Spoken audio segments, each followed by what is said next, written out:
What's going on, guys? Welcome to another live stream with Because Bitcoin. I'm Wabi, here joined by special guest Blockchain Boy. And we're also joined by Max. If this is your first time, feel free to go ahead and like, comment, subscribe, and turn on bell notifications to keep up with all of our shows. If you're coming from our Discord, from our Twitter, or our website, whatever social channels that you keep up with us, go ahead and sit back, enjoy the show. We're going to talk about news. We're going to talk about price. And yeah, for the most part, it's a pretty casual Friday. Not much going on. Twitter's pretty dead and all that stuff. Yeah, there goes my soup. Kind of have a sore throat right now. But yeah, welcome to the show, guys. And, I'm sure we're going to have an interesting discussion. We have some altcoins that our group enjoys hitting all-time highs today, like Rollbit. That's going to be an interesting discussion as well. So yeah, Max, Blockchain Boy, what have you got for us today? Hope you guys are doing well. I'm doing good, man. Appreciate the invite as always. It's a pleasure to be here with you boys. Yeah, it's been kind of an interesting week here. The only real news we have is SBF's arrest. That's obviously within the hour happening. We also had the ETF, kicked down the line a little bit. Kathy Woodfin would be a little bit sad.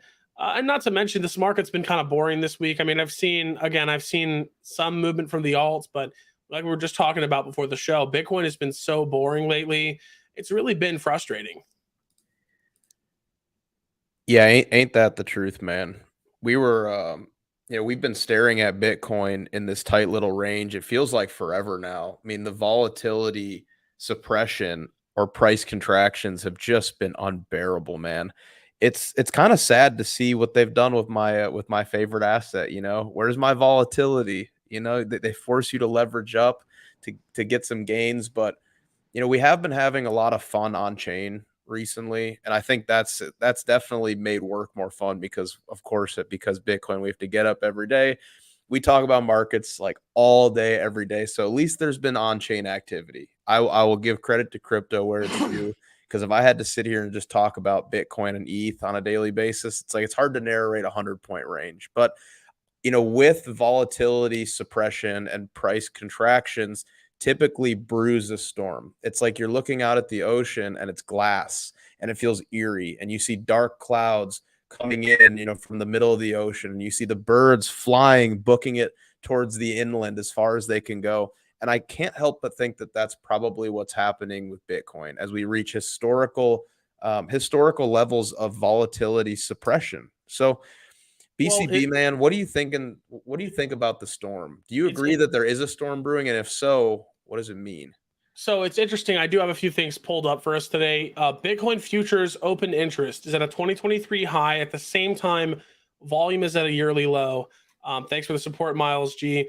And that's kind of an interesting thing to see because, this kind of lackluster derivatives market at such a low volume, you'd think people would be in here trying to manipulate prices, swing trade, but it kind of just shows there's a lack of interest. And crypto is in this weird spot right now where the majority of people aren't really paying attention to it. And honestly, that's kind of where you have the ability to come in here and get on the ground floor of a lot of these projects. Now, again, we have the Bitcoin halving coming up here in half a year. So I'm expecting to see a small uptrend beginning hopefully this winter, this fall. If we get lucky, again, we know that the bull run is coming at some point, economic conditions aside. It's just a matter of getting prepared for that. Now, a lot of traders out here are just kind of bored. And I encourage them to take a look at other assets that they might be able to get into on a longer time frame. You mentioned Rollbit making all-time highs, which brings up a narrative that I've been wanting to talk about, which is decentralized gaming. I'm actually very bullish on decentralized gaming in the next bull run. I think it's going to be one of the best performing asset classes or trend narratives, if you will. And so I'm making, a heavy investment into that over the next 6 months or so. I think we've got time, but I think it's also very, very interesting to look at and to see which projects are going to be doing well. Yeah. What can you tell me about the decentralized gaming wing of the cryptoverse? Truthfully, it's been a genre that I haven't explored too much. I know there's some guys on our team, like there's been a lot of hype around DMT. One of our guys, Tommy, he was very early to that one and knows a lot of the key players behind it. I see you smiling. What do you know about DMT? Well, I've seen some stuff on Twitter. Now, when it Yeah. comes to the decentralized gaming space, it's kind of like your peak degen hours. I mean, now that some of the bigger, exchanges like KuCoin have gone full KYC, people are looking to scratch that itch a little bit, right? And so we've seen the development of leverage platforms that don't require KYC, that are decentralized. GMX has seen a lot of success over the last year and a half, which has been pretty cool. Shout out to that community. A lot of different projects out here trying to solve those issues. Decentralized gaming, though, what wins in the end? What gets popular? That's the question, right? I think he cut off, man. Yeah, he's frozen on my end. Oh, was there that you me are. or you? I think it was you. I could see why. Yeah, just rewind 15 seconds and start that Sure. over. Yeah, so I've been doing work for a gaming company in the space, Z Casino, for a little over a month and some change, and it's given me some insight into sort of the development process of people building these games and learning about sort of this the market and how it looks like. We do have obviously Dave Portnoy buying back Barstool Sports, which has also been interesting for the gaming space because I feel like for the crypto casinos to succeed, there has to be those people pushing it mainstream. And right now, especially with the lead up to the Mark Zuckerberg Elon Musk fight, sports betting is at an all-time high in America. So coming off of a Vegas trip, I literally spoke at a conference at the Hard Rock this year. I've been really exposed to the gaming space, and it's something people got to pay attention to for sure. So I was having a discussion with a friend about Rollbit, and crypto casinos in a sense. Not that Rollbit is like it's not like like a literal crypto casino, but there's aspects to it of gambling, right? And it's no Yeah. surprise that in this environment where we were just reminiscing on how basically crappy Bitcoin and large cap price action's been, people are seeking action elsewhere. And I think it goes a little bit deeper than that. I think it goes a little bit deeper than just like people are bored with Bitcoin, so they're going to gamble. I think it speaks more to, I mean, honestly, not to overly complicate this or put too much weight into it. There is an appetite, an intrinsic appetite of young men that are online to gamble. It's always been that way. We're just now building out the arena for it. People used to just, 100 times leverage on Bitfinex, and that was their version of gambling. Dude. Now we Bitfinex. have like actual sports betting where again, they built the arena out so people could do what they were actually craving to do. Bet on their favorite sports team or against their most hated sports team or their favorite fighter or whatever. And they don't have to deal with perpetual futures contracts and funding and TA and liquidation candles. Unironically, I'm very bullish on crypto casinos next cycle. And I don't think it's great for the space, but they're going to pump, they're going to pump. Well, here's the thing. I would posture against that because the success of crypto casinos, I think, if done correctly, can be really amazing. Like you can have features like blacklisting yourself or your address from using the site and things like that to keep player safety high. But you've also got competition. Now, the company I've been doing work with, they cap their max edge at 1%. That's unheard of. Most of their games are less than that. So, you're going to get a better gaming experience with the competition here. So actually, as somebody who's been losing money in the World Cup since a kid, because in Greece, anyone can bet on sports. And so, I'd go in with my cousin and we go, put 100 euros on a team. And it was always a good time. And it's just becoming more accessible, and competition obviously is going to help, breed the best experience possible, which again leads back into that thing and the fact that gaming is kind of an up and coming market. Not to mention, it's kind of, I think another reason is because people often feel super trapped. It's very similar to how lottery is a tax on the poor. The same concept can be applied. Yeah. And look, I've never been a big gambler, right? Like I have an appetite for risk. I enjoy the thrill. Like I'll go to a casino near me with a buddy, or two, like a few times a year, maybe, and I'll bring like $200 and that's it. Like I don't really get that into it. Like I get my excitement from my day job, I don't really care to gamble. I go more for like the people watching and the slot dogs, you pay $1, you get a hot dog from the cart or whatever. Slot dogs, in case anybody missed that. That's literally what they're called. That's what I call my ex. Man, I believe. Wait, hang on. Let me make my point real quick. Then I'm gonna wrap this up 30 seconds, and we're gonna go to you, Wabi. I view this this recent surge in online gambling and crypto casinos somewhat comparably to the creation of streaming services like Netflix and Hulu and Peacock, where people don't really want to go to the movie theater anymore. People don't want to go to a casino when they can gamble and have a better, more arguably fair experience in the comfort of their own home. So again, for that reason, very Dude, bullish. facts. Go ahead, Wabi. I got some data after that. Man, I think that's crypto gaming, man. These interactive casinos, that's gaming. That's the inception, right? And I think the creation of gambling happened first with DeFi.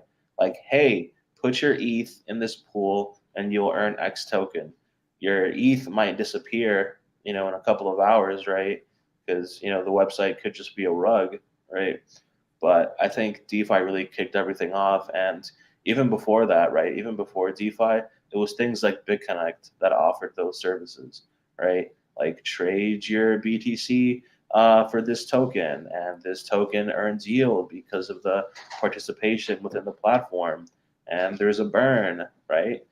And then like Tron was actually one of the first like initial movers in DeFi, right? They had Tron Bet, Tron Roulette, and that was like the first. Dude, classic, bro. Yeah, Tron was like the original gambling platform. People forget. And then like one of our good buddies, Lieutenant Ponzi, and this is how I found out about Rollbit, right? Like the way you find out about 100x gems is people that you speak with on a weekly basis. It doesn't have to be day to day, right? Because like, bro, on Twitter, man, you talk to like, at least 100 people, but you're not actually talking to 100 people every single day. Like you might have someone that you only speak to once a week, but when you do, you just discover a new altcoin. You might discover some upcoming alpha for a project that you're bullish on, right? And so with Rollbit, I remember like right when Solana started catching some noise when Vitalik made that post, right? And Solana pumped from like 8 to 10, and then it went back down to 9. Like Lieutenant was talking about Rollbit, and then Chimp Zoo was also talking about Rollbit. And like Rollbit at the time had like a 25 mil, 30 mil market cap. And it was like, it was astronomical how I thought about like, sports betting, and how, we have a lot of guys that literally left crypto to go do sports betting, right? Like they took out everything they had in crypto back in October, September to go do like sports betting, and they went to equities. And it's like, man, I just saw a little window of opportunity there. And then Gainsey started talking about it, and it had that like huge initial pump. And like ever since then, of course, there's been like beta to that, right? Like there's blockchain bets, but I feel like if you have the fastest horse, right, you could gamble and speculate on someone that's trying to copy that, but sometimes you just have to stick to your ribeye steak, man. Why are you gonna go for Chuck? You know what I'm saying? Chuck might taste good, but it's not gonna be the ribeye, right? You know what I mean? And especially when Rollbit went on over to Ethereum, right? Like that was also the speculation. Like I had a colleague of mine mention how like you're only able to buy ROV on Solana, right? And like my thought process was also like, shit, when this goes on Ethereum, it's going to be huge. But I sold all of my bag, like I sold like my original portion in mid-February, and I didn't get back into Rollbit until the Hisaka announcement, right? Like like pretty much like the day before CPI in July, right? So right under 5 cents.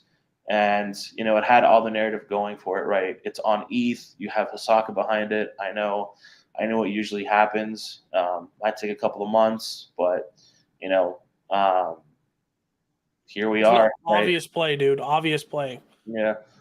But I'm sure like there's going to be a lot of projects that try to mimic it, and they might outperform ROV in a short time frame. But eventually, like as we saw with some things in the last bull market, like Luna, it ends up being the top performer. But what happens after, right? Who knows? Like a lot of these altcoins, they change the world for one cycle and then they disappear. So they might change the game, but for the bull cycle, right? So whatever I'm bullish on now, perhaps that's not the case, right at the peak when it's like when you have, how about this? Like when you start having TikTokers talk about Rollbit, right? Like that's when you kind of want to go back and be like, all right, man. I take offense to that. But you know what I mean, man. You know what I mean. Like when you start having like kids talk about it and all that stuff, and kind of like how people were talking about Doge, right? And I feel like TikTok is gonna make like crypto gambling platforms and even gaming, because we do have things like Sonko Games, right? Like Dream Machine, that do play into the whole like gaming aspect of it. I feel like that's going to be the next trend that TikTok gets to, right? The last cycle on TikTok, we saw things like Bridge. That's right, BCB, pump our bags, man. Let's go. Yo, let me tell you this. If TikTok gets on the crypto gaming platform crap, I'm telling you right now, I'm never gonna have to work again. Dude, BCB's famous on TikTok, man. He's gonna single-handedly blow up Web3 gaming, man. He's gonna do this thing. Dude, you know what? I posted a clip of me gambling on Stake. I'm not sponsored by Stake or anything like that. And I got like 300,000 views. The amount of hatred I got in the comments, like I've filmed videos at casinos. I have gone gambling on live stream. I have literally talked about it in my videos. It's DGens in the bio. People still get angry for some reason. They're like, oh, screw this guy. Well, you know what? Screw you guys. I'm going to be cashing out, retiring my mom, and I'm going to pull up, in the Lambo, dude. What's the most unhinged comment that you've seen, if you're even allowed to say it on YouTube? Oh, dude. I mean, I don't know. 90%. So I'll break it down for you. My chat, 90% is hatred, 10% is love. Of that 90%, 50% is my weight. Other 50% is you're a scamming fuck. You're irrelevant. You fell off. The irony of saying that you fell off and they're watching your video, Yeah, and they're still following. I would honestly say the most out-of-pocket crap was the BitBoy rant on me. Have you seen that? I don't think I saw it. You told me about that, but I don't think I saw that one. It exists. If you look me up on TikTok, it's pretty quick to come up as an old video. Oh, I follow you on TikTok, man. I just don't really go on TikTok too much. Yeah, that was most out-of-pocket it's ever been. Is BitBoy's like 3-minute rant on me. I heard his ego so bad he just couldn't help himself, dude. It was funny. I haven't seen much from him lately. I don't know if something happened, but I feel like I used to see a lot more from him on Twitter, and then like I don't know where he's been lately. Running away to Dubai, probably. I mean, I know he's moving his team there. He partnered with BitGet. They posted him up for his birthday. I don't blame him, dude. If I was him, I'd be gone. I wouldn't set foot on U.S. soil again. Like, come on. Yeah, I mean, I know he's got he kind of dabbles with things that, the US probably frowns upon. So, I mean, that would make sense. He's got that coin now too, like Ben coin or whatever. Like the US. Have you seen the chart on that? The chart on that looks like a fucking banana peel slipped on it. It's so I think bad, that dude. was a potential business mistake on his end. Like, not that it's my business, but I'll say this. He's so damn high profile. And to stake your reputation on something as volatile as like a microcap coin just because you have the same name as that coin, it just seemed like he didn't need to take on that kind of risk. I didn't really understand why he did that. I think it was shooting himself in the foot. No, dude. People ask me, why don't you launch your own coin? The closest I've ever come is I got an allocation for joining a team of a launch pad that I worked on for 2 years. I had no control over that coin. I was a simple investor. That was all I did was invest in the project. I never got paid to work on it. Kind of a shit deal, to be honest. And that was the closest I'll ever come. I'm never staking my rep on a coin, on a project. Anyone who does is bolder than me. Just look at what happened with DeGods. Frank from DeGods goes from being the most loved guy by Solana, and then he leaves Solana. Ethereum people love him. Oh no, now we're gonna shit on him. Like it's being a founder. I don't envy it at all. It's not something. Plus, you got the SEC breathing down your neck. Terrible experience. Yeah, man, we stick with the charts, like we let other people make projects and stuff, and we try to bet on the winners, It's the only project I've ever launched. I launched an NFT project for charity with Theta back in 21, one of my first partnerships. We raised like 15 grand for St. Jude's. It was amazing, all off TikTok. And that was probably one of the coolest things that's ever happened with my platform, at least. Would you ever go back and do like a BCB NFT drop or anything like that? I'll Or do an not NFT interested? drop. There, I actually have plans of turning one of my other failed companies into an NFT project. Kind of in the I want to design a crypto card game or like a crypto like baseball card series, with like different people. Can the Because Bitcoin team get an honorary NFT? Yeah, no, I'm gonna try and include all the people that I'm Alright. friends with, and it'll be like it'll Fine. be like the Because Bitcoin guys, and it'll cycle through like you guys, or I'll be like a group picture. And then what I want to do is have it redeemable, where you can actually use this NFT for something, or burn it and create like an intelligent NFT or an artificial one, or change it somehow. Just something fun to do. I mean, I'm very close with the Dfinity, so I'd probably put it on Internet Computer and build it with a grant, and that'd be just a really cool thing just to have going as something fun, just give it away or charge like 0.1 Yeah. ICP. It's like fucking nothing. Yeah. No, that'd be cool, man. That'd be cool for sure. I really like NFTs, and I think they're going to help onboard a lot of future crypto users, especially when you get them incorporated in games. Like, I don't want to speak on all this publicly, but I had a meeting, Wabi knows about it, with a pretty high profile individual in the space who's working on a Web3 game, or revitalizing like an old game that was super popular. They bought the IP, and now they're basically kind of building it out on Web3. And the characters in this game are going to be NFTs, and you can actually get paid, based on performance and stuff. And you could generate like real income if you're a top user of this game. Let me guess it, and if I guess it, you have to tell me what it is. If it's right, one guess. All right, fine. Is it Oregon Trail? No. Dang. I'll tell you off stream. Okay. It'd probably be very interesting for you, and I actually could see some value in linking you up with the team. So I'll tell you off stream, but yeah, it's going to come out Q1. But I mean, I'm thinking about like, I don't really play many video games anymore, but I know that people can sell skins in games for like real, like, I mean, some serious money. And just to expedite that whole process of having like, if you had an in-game marketplace for skins or like weapons in like, shooter games or whatever, I feel like it's just improving what's already pretty damn, in high demand, Dude, I'm down. I'm almost $2,000 deep in Clash Royale. So you want to talk to me about spending money on games. I'm actually going on a Twitter space, a little shameless self promo, with blockchain gaming Twitter space with Star Atlas, Dap Radar, Dark Frontiers, Game Starter, Big Time, Illuvium, and Basketballverse. I'm the only creator, by the way. Very cool that I got the invite. What time is it? That is on the 16th. It's next week, or the 19th. I'll share the details. It's on my Twitter, but very excited to go talk with them, because they're all like very successful games in the space, and I've known the Game Starter people for a very long time, and we're going to go kind of talk about the state of things. I just made friends with some people. One project you guys really need to check out is called WAGMI Games. I actually know some of their team in person. Like I've met them through friends of friends, and one of them lives in Orlando. What they're building is really, really cool, and I like their project quite a bit. I think for like gaming, right?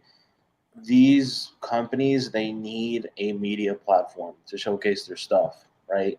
Like, especially if you're in crypto, you need to be seeking out like partnerships with media companies. You can't just have just a few KOLs and that's it, right? KOL contract is usually like 10 tweets throughout like the course of 4 to 6 months, and like a YouTube review, and that's it, right? But with gaming, right? Like, if you're a gaming crypto company, right?